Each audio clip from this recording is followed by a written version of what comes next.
ଆପଣମାନେ ଏମିତି ଥରେ ଖେଚୁଡ଼ି ବନାନ୍ତୁ। ମନ୍ଦିରରେ ଖାଉଛନ୍ତି ନା ଘରେ ଖାଉଛନ୍ତି ଜମା ଜାଣିପାରିବେନି। ବହୁତ ଟେଷ୍ଟି ବି ଲାଗିବ, ବହୁତ ସୁନ୍ଦର ବି ଲାଗିବ। ନମସ୍କାର, ମୁଁ ଦୀପ୍ତି କେକେ ଡେଲି ବ୍ଲଗ୍ସକୁ ଆପଣମାନଙ୍କୁ ସ୍ୱାଗତ କରୁଛି। ପ୍ରଥମେ ଗୋଟେ କଢ଼ା ନେବା, ସେଇଥିରେ ଟିକେ ମୁଗ ଡାଲି ଦେବା। ମୁଗ ଡାଲି ଟିକେ ଅଳ୍ପ ସମୟ ଆମେ ଭାଜିଦେବା। ଶୁଖିଲା ନେବେ, ଓଦା କରିବେନି। ତେଣୁ ମୁଗ ଡାଲିକୁ ଟିକେ ଅଳ୍ପ ଅଳ୍ପ ଆମର 5-7 ମିନିଟ୍ ପର୍ଯ୍ୟନ୍ତ ତାକୁ ଭାଜିବା। ଦେଖନ୍ତୁ ଆମର ଡାଲି ହେଇଗଲାଣି। ଅଳ୍ପ ସମୟ ଟିକେ ମାନେ ଲାଲି ଲାଲି, ବେଶୀ ଲାଲି ହେବନି। ଦେଖନ୍ତୁ ଆମ ଡାଲିଟା ହେଇଗଲାଣି। ତାପରେ ମୁଁ ନେଇଛି ଏପଟେ ଉଷୁନା ଚାଉଳ। ଆପଣମାନେ ଚାହିଁଲେ ଅରୁଆ ଚାଉଳ ନେଇପାରିବେ। ତେଣୁ ଉଷୁନା ଚାଉଳକୁ ମୁଁ ଏପଟ ସେପଟ କରିକି ଟିକେ ନାଡ଼ି ଦେଲି। ଟିକେ ଟିକେ ଲାଲ ଯେମିତି ମାନେ ବେଶୀ ଲାଲ ହେବନି। ତାପରେ ନାଡ଼ି ଦେଲା ନାଡ଼ି ବସେଇଦେଲି। ତାପରେ ଏପଟେ ନେଲି ପରିବା। ମୁଁ ଏଠି କଖାରୁ ନେଇଛି, ଫୁଲକୋବି ନେଇଛି, ଆଳୁ ନେଇଛି। ଆପଣମାନେ ଆଉ ଅଲଗା ସବୁ ପରିବା ପକାଇ ପାରିବେ। ଆମର ଦେଖନ୍ତୁ ଚାଉଳଟା ଅଳ୍ପ ଅଳ୍ପ ଟିକେ ଭାଜି ଗଲାଣି। ମାନେ ବେଶୀ ସମୟ ନାଡ଼ି 5 ମିନିଟ୍ ପର୍ଯ୍ୟନ୍ତ ଆମେ ଚାଉଳ ଟିକେ ଭାଜିଦେବା। ଭାଜି ସାରିଲା ପରେ ଚାଉଳଟାକୁ କାଢ଼ିଦେବା। କାଢ଼ି ସାରିଲା ପରେ କଢ଼ା ନେଲି, ସେ ଯେଉଁ ଅଳ୍ପ ଟିକେ ତେଲ ପକାଇକି ସେଇ ପରିବା ଟିକେ ଲୁଣ ହଳଦୀ ଦେଇ ଅଳ୍ପ ଟିକେ ସାତୁଳି ଦେବା ସେ ପରିବାଟା। ସାଙ୍ଗମାନେ ମୋ ଚ୍ୟାନେଲ୍ଟା କେମିତି ଲାଗିଲା ଆପଣମାନେ କମେଣ୍ଟ ସେକ୍ସନରେ ଜଣାଇବେ। ଲାଇକ୍, ସେୟାର, ସବସ୍କ୍ରାଇବ୍ ନିହାତି ତ ନିଶ୍ଚୟ କରିବେ। ତାପରେ ଆମର ଏଟାକୁ ଭାଜିବା ପାଇଁ ଛାଡ଼ିଦେଲି। ସେପଟେ ଦେଖନ୍ତୁ ଚାଉଳ ଆଉ ଯେଉଁ ଡାଲି ଭାଜିକି ରଖିଥିଲା ତାକୁ ଟିକେ ଧୋଇଦେବା। ଧୋଇକି ସଫା କରିକି ରଖିଦେବା। ଏପଟେ ଆମର ଇଏଟା ଭାଜା ହେଇଗଲାଣି ପରିବାଟା। ତେଣୁ ପରିବାଟା ସେଠି ଭାଜାଇ ରଖି ସାରିଲା ପରେ ଏପଟେ ମୁଁ ଟିକେ ପାଣି ନେଇଛି। ପାଣି ଟିକେ ଗରମ କରିବା ପାଇଁ ବସେଇଦେବା। ତାପରେ ସେପଟେ ପାଣି ଯେମିତି ଗରମ କରିବା ପାଇଁ ବସେଇ ଦେଇଛି। ତାପରେ ଏପଟେ ମୁଁ ଫାଳେ ନଡ଼ିଆ ନେଇଛି। ସେ ନଡ଼ିଆରୁ ଅଳ୍ପ କିଛି ଆମେ କାଢ଼ିଦେବା। କାଢ଼ିକିନା ତାକୁ ଛୋଟ ଛୋଟ କରି ତାକୁ କାଟିଦେବା। ମାନେ ବହୁତ ଯେତେ ଛୋଟ କରିପାରିଲେ ସେତେ ଭଲ ଲାଗିବ। ବେଶୀ ବଡ଼ ରଖିବେନି। ଦେଖନ୍ତୁ ମୁଁ କେମିତି ଛୋଟ ଛୋଟ କରି କାଟି ଦେଇଛି ନଡ଼ିଆଟାକୁ। ତାପରେ କଢ଼ା ନେବା। ସେଇ କଢ଼ାରେ ଟିକେ ତେଲ ଦେବା।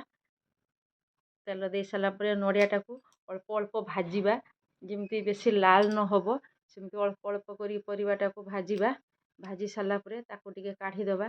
ତାପରେ ତେଲ ନେଲି, ସେଇଥିରେ ଟିକେ ଶୁଖିଲା ଲଙ୍କା ପକାଇଛି। ତାପରେ ପଞ୍ଚ ଫୁଟଣ ଆଉ ଟିକେ ଗୁଟିକା ଜିରା ତାକୁ ସେଇଥିରେ ଟିକେ ପକାଇବା। ତାପରେ ପକାଇ ସାରିଲା ପରେ ସେଇଥିରେ ଟିକେ ଅଦା ଦେବା। ଅଦା ଦେଇ ସାରିଲା ପରେ ସେଇଟାକୁ ଟିକେ ଭାଜି ସାରିଲା ପରେ ଆମେ ସେଇଥିରେ ଟିକେ ତେଜପତ୍ର ପକାଇବା। ତେଜପତ୍ର ପକାଇ ସାରିଲା ପରେ ତାକୁ ସେଇ ଟିକେ ନାଡ଼ି ନାଡ଼ି ଦେବେ। ନାଡ଼ି ସାରିଲା ପରେ ଟିକେ ତେଜପତ୍ର ପକାଇବା। ତେଜପତ୍ର ପକାଇ ସାରିଲା ପରେ ତାପରେ ତେଜପତ୍ର ପକାଇବା ସେଇଥିରେ।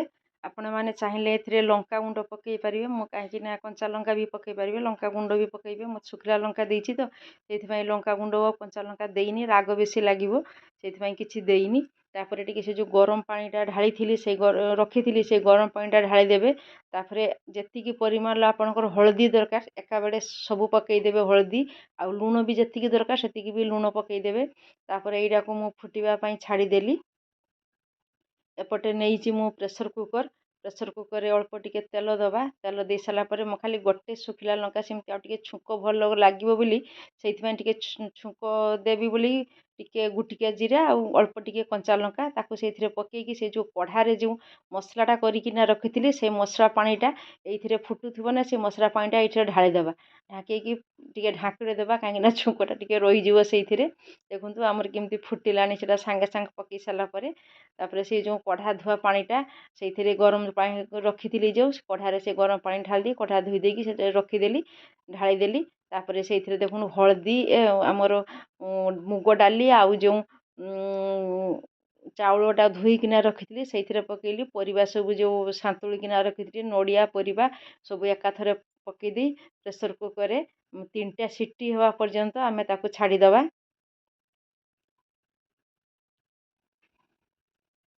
3ଟା ସିଟି ଭିତରେ କି ମୁଁ ଏପଟେ ନଡ଼ିଆ ରଖିଥିଲି, ନଡ଼ିଆ ଯେଉଁଟି ଅଳ୍ପ ଶେଷଟାଂଶ ତାକୁ ଟିକେ କରିନେଲି। ଏଇ ଯେଉଁ ସିଟି 3ଟା ମାରିବା ପରେ ଆପଣମାନେ ଏଇଠି ଗୋଟେ ଲକ୍ଷ୍ୟ କରିବେ, ମାନେ ସିଟିଟାକୁ ସାଙ୍ଗେ ସାଙ୍ଗେ ଖୋଲିବେନି। 5-7 ମିନିଟ୍ ପରେ ସିଟିଟାକୁ ଖୋଲିଦେବେ, ରଖିବେନି ସିଟିଟା। କାହିଁକିନା ସେ ଯେଉଁ ପେଜ ଯେମିତି ଭାତରେ ପେଜ ରହିଲେ ଯେମିତି ମଣ୍ଡିଆ ମଣ୍ଡିଆ ଲାଗେ ସେମିତି ଲାଗିବ, ଭଲ ଲାଗେନି। ସେଇଥିପାଇଁ ମୁଁ ସିଟିଟା ଖୋଲିଦେଲି। ପୁରା ଯେମିତି ଚୁଲିରେ ହେଇଛି ହାଣ୍ଡି ଡେକ୍ଚିରେ ସେମିତି ପୁରା ଲାଗିବ ଆପଣମାନଙ୍କୁ। ସିଟିଟା ମାନେ 5 ମିନିଟ୍ ପରେ ଖୋଲିଦେବେ ଆପଣମାନେ। ତାପରେ ସେଇ ଦେଖୁନ ମୋ ଚାଉଳ ବି ସିଝିଗଲାଣି। ଏପଟେ ଯେଉଁ ନଡ଼ିଆ କୋରିକିନା ରଖିଥିଲି ତାକୁ ସେଇଥିରେ ପକାଇଦେବା ଆଉ 5 ମିନିଟ୍ ସେମିତି ଟିକେ ଫୁଟେଇବା ତାକୁ ଗ୍ୟାସ୍ ଫୁଟିବା ପାଇଁ ତାକୁ ଛାଡ଼ିଦେଲେ ମୁଁ ଟିକେ ବାଡ଼ିରୁ ଯାଇ ଅନ୍ନପୂର୍ଣ୍ଣା ପତ୍ର ଟିକେ ତୋଳି ନେଇ ଆସିଲି। ଅନ୍ନପୂର୍ଣ୍ଣା ପତ୍ର ପକାଇଲେ ଟିକେ ଭଲ ବାସ୍ନା ବି ହୁଏ, ବହୁତ ଟେଷ୍ଟି ବି ଲାଗେ। ତାପରେ ମୁଁ ଟିକେ ଗୁଆ ଘିଅ ଦେଲି, ଆମେ ଘର ଗୁଆ ଘିଅ ତାକୁ ସେଇଥିରେ ଟିକେ ପକାଇଦେବା। ଦେଖନ୍ତୁ ତାପରେ ଚିନି ଟିକେ ଦେଲି, ଆପଣମାନେ ମିଠା ଅନୁସାରେ ଆପଣଙ୍କର ଯେମିତି ମିଠା ଖାଇବେ ସେମିତି ଦେଲେ ମିଠା ପକାଇବେ। ମୁଁ ଅଳ୍ପ ଟିକେ ଚିନି ପକାଇଛି। ଦେଖନ୍ତୁ ଆମର ଫାଇନାଲ୍ ଲୁକ୍ ଆମର ହେଇଗଲାଣି ଖେଚୁଡ଼ି। ସେଇଥିରେ ଟିକେ ଜିରା ଗୁଣ୍ଡ ପକାଇଲି, ଗ୍ୟାସ୍ଟାକୁ ବନ୍ଦ କରି ସାରିଲା ପରେ ଜିରା ଗୁଣ୍ଡ ଟିକେ ଅଳିଚ ଗୁଣ୍ଡ ସବୁ ପକାଇଦେଲି। ପକାଇ ସାରିଲା ପରେ ଉପରେ ଏମିତି ଟିକେ ଢାଙ୍କୁଣାଟାକୁ ଆସ୍ତେକି ରଖିଦେବେ। ଆମର ହେଇଗଲା ଖେଚୁଡ଼ି ପ୍ରସ୍ତୁତ। ସବୁ ପରିବା ବି ସେମିତି ଗୋଟା ଗୋଟା ଅଛି, ଆଉ ଭଲ ବି ମାନେ ବହୁତ ଟେଷ୍ଟି ଲାଗୁଥିଲା ସାଙ୍ଗମାନେ। ତାପରେ ଆସିକିନା ମୁଁ ଟିକେ ଖାଇଦେଲି। ରହୁଛି। ଜୟ ଗୁରୁ, ଜୟ ଜଗନ୍ନାଥ।